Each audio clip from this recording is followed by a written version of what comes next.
మీరెప్పుడైనా నన్నెవరూ పట్టించుకోవడం లేదు, నాకంటూ ఈ సమాజంలో ఒక విలువ లేదా అని బాధపడ్డారా?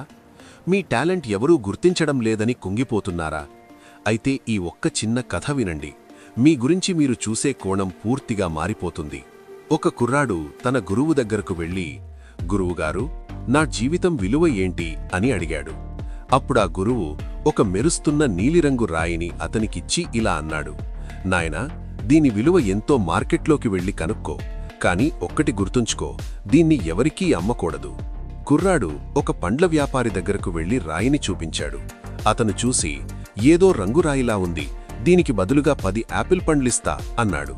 అతనొక బంగారు వ్యాపారి దగ్గరకు వెళ్తే అతను నిశితంగా పరిశీలించి, అద్భుతంగా ఉంది, దీనికి నేను 50 లక్షలిస్తాను అన్నాడు.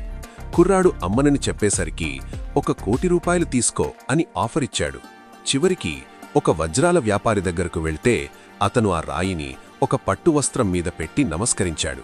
నాయనా, ఇది వెలకట్టలేని అరుదైన రత్నం, నా దగ్గర ఉన్న ఆస్తి అంతా పోగేసినా దీని విలువ చాలదు అని తేల్చేశాడు. కుర్రాడు వచ్చి జరిగిందంతా చెప్పగానే గురువు నవ్వి ఇలా అన్నారు, చూసావా నాయనా, ఆ రాయి ఒక్కటే, కానీ దాన్ని చూసిన వ్యక్తులను బట్టి దాని విలువ మారింది. నీ జీవితం కూడా అంతే.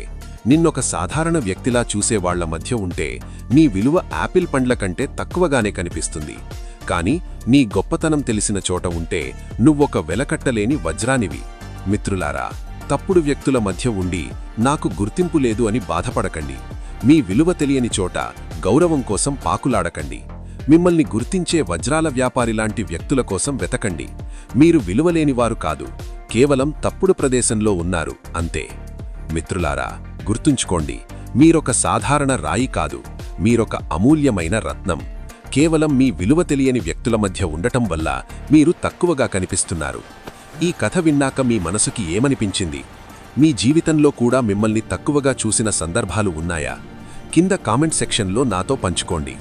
ఈ వీడియో మీకు నచ్చితే లైక్ చేయండి. మీ విలువ తెలిసిన స్నేహితులకి షేర్ చేయండి.